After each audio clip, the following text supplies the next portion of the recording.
पर आप ये बताइए, दो चीज को आप समझाइए अच्छे से, जो जिसको लेकर के बहुत चर्चा है आपके बारे में, कि shortest hospital stay both knee replacement with robotic arm assisted 18 hours.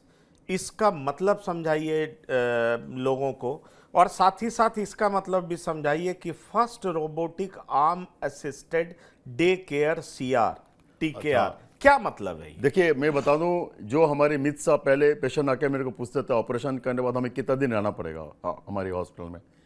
जैसे आप हॉस्पिटल में रहते हो, आपको हॉस्पिटल एक्वायर्ड इन्फेक्शंस को हॉस्पिटल से कुछ वायरस, जैसे कोविड हमें बहुत कुछ सिखा के गई है। जो हॉस्पिटल में हमें जाना नहीं चाहिए, हॉस्पिटल जाने से हमें मास्क लगाना चाहिए, हॉस्पिटल में जाने के बाद कुछ भी चीज़ छूते तो हमें स्टेरियम लगाना चाहिए, क्योंकि वहाँ से हमें कोई रेजिस्टेंट बग्स, कोई रेजिस्टेंट बैक्टीरिया हमारे शरीर में आ सकते हैं, व उसको लेके हम दूसरा परिवार में किसी को हम दे सकते हैं।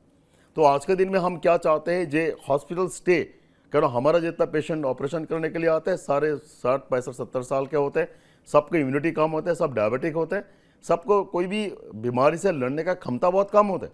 तो हमने क्या किया, हमने जो टेक्नोलॉजी और टेक्निक को दोनों एक साथ कंबाइन किया, जिसकी वजह से हमने किया हॉस्पिटल स्टे को हमने धीरे धीरे कम करते गया।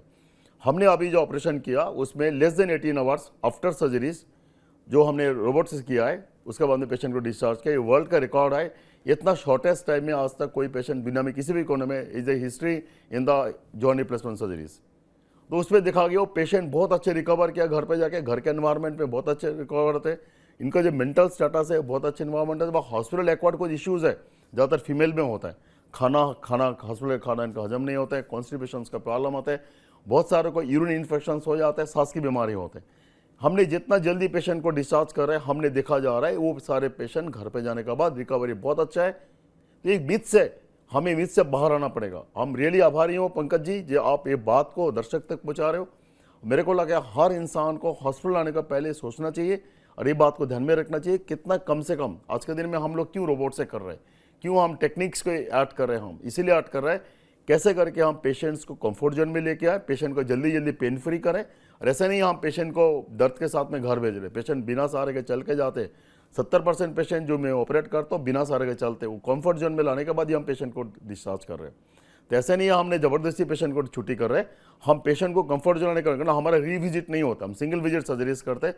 पेशेंट कभी भी हमारे पास दोबारा विजिट करने नहीं आते। हमारे एक व्हाट्सएप ग्रुप होता है, उसमें अगर कोई भी दिक्कत है तो बात कर सकते हो, अदरवाइज आपको मेरे पास आने का जरूरत नहीं है। ये सारे संभव कैसे हो रहा है, यही बात मैं आपको बताना चाहता हूँ।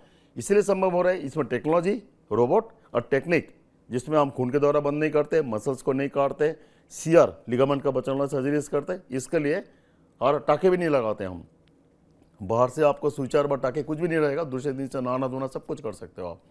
तो ये मैं आपको बताना चाहता हूँ, ये सारे जो टेक्निक है और टेक्नोलॉजी रोबोट है, दोनों जब एक साथ हो गया तब देखा गया रिजल्ट बहुत अमेजिंग है, जिसको आपको सामने है। हमने क्या किया, 18 घंटे में ऑपरेशन करने के बाद दोनों घुटना बदल के छुट्टी कर दिया।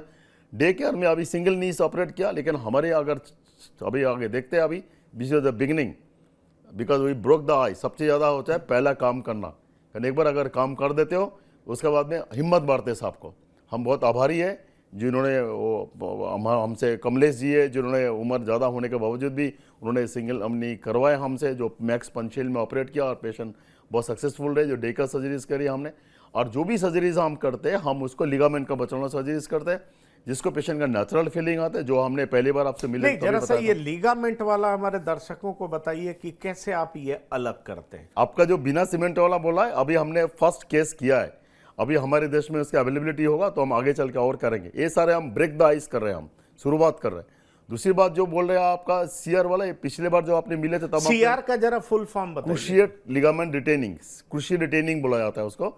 हम पिछले बार हमने आपको समझाया था, मैंने मॉडल लेकर आया था, इस बार हमने मॉडल लेके नहीं आया। तो जो लिगामेंट होता है, एक सामने की तरफ से जाता है, एक पीछे की तरफ से जाता है। पीछे की तरफ से जो लिगामेंट होता है वो हमारा शरीर का एक बहुत स्ट्रॉन्गेस्ट लिगामेंट होता है। तो हम जो भी घुटने प्रत्यारोपण का ऑपरेशन करते हैं, हमने उस लिगामेंट को बचाते हुए करते हैं। एक्चुअली ये स्किल्ड काम है, लेकिन ऐसे असंभव नहीं है। आज के दिन में बहुत सारे सर्जन्स है जो ये काम करते हैं, लेकिन अदर देन दिस, अगर मैं लिगामेंट का बचाने का साथ साथ में और मैं क्या करता हूँ, मैं मसल्स को भी नहीं काटता हूँ, साफ बास्टर्स बोलते हैं उसको, बिना मसल्स काट के करता हूँ, जिसको आपको रिकवरी बहुत फास्ट होता है, आपका जो फिजियोथेरेपी की बहुत जरूरत नहीं, नहीं। पर पियर्स तो करते होंगे ना, हाँ, तो अगर उसको- वो नहीं करेंगे, वो करेंगे तो ब्लड कैसे नहीं बाहर आएगा? नहीं, आपको एक्चुअली खून के दौरा कभी ये बंद नहीं करते हमने, नेचुरल होता है वो। देखिए ज़्यादा खून बहता नहीं है, अगर एक प्लेन होता है हमारे शरीर में, हर जगह पे एक प्लेन होता है। प्लेन का मतलब होता है हमें पता है कौन सा जगह पे आपको अगर नहीं चलेंगे तो आपको दिक्कत नहीं आएगी, तो उस जगह देखते हुए हम करते हैं। ये छोटा छोटा स्किल्ड काम है, लेकिन ऐसा असंभव नहीं है, लेकिन ये हो सकता है। जो मैं साबित आपके सामने बैठा हूँ, ये सारे बातें कर रहा हूँ मैं आपको, संभव है।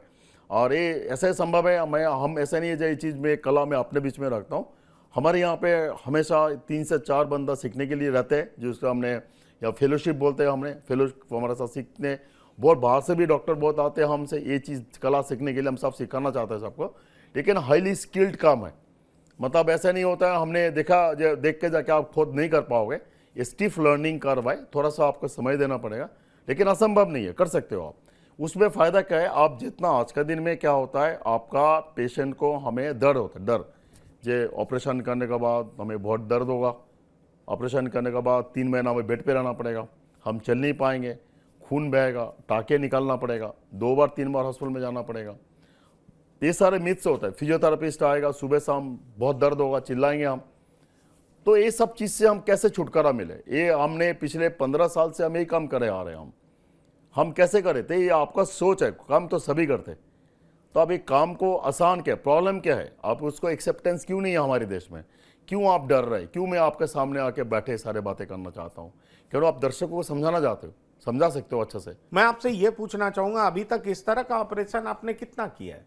देखिए अभी हमने शुरुआत करी, जब फर्स्ट सर्जरीज करी हमने, वो एक्चुअली हमने बार बार बोल रहा था मैं कर सकता था, लेकिन हमें कोई करने के लिए तैयार नहीं था, सब डरते थे। जो मेरे पास घुटने बदलने के लिए आते हैं वो 4 जगह होके आए, कोई 3 दिन बोला, कोई 4 दिन बोला, कोई 5 दिन बोला। मैं बोलता हूँ मैं सेम डे में जाना चाहता हूँ, तो एक्सेप्टेबल नहीं था। लेकिन हमें पास पहले सर्जरी करना था, जैसे अब पहले सर्जरी करी तो अभी वो भी पेशेंट बिल्कुल कंफर्टेबल है। तो अभी जो उसको अभी एक एग्जाम्पल हो गया, जब तक हमारे सामने एग्जाम्पल नहीं होता तब तक हम उसको भरोसा नहीं करते। अभी तो हो सकता है मेरे को कोई भरोसा नहीं कर पा रहा था, मैं कर पाऊंगा, अभी भी बात बोले मेरे को। और ऐसा भी नहीं है कि आप ऐसे वैसे अस्पताल में कर रहे हैं, तो क्या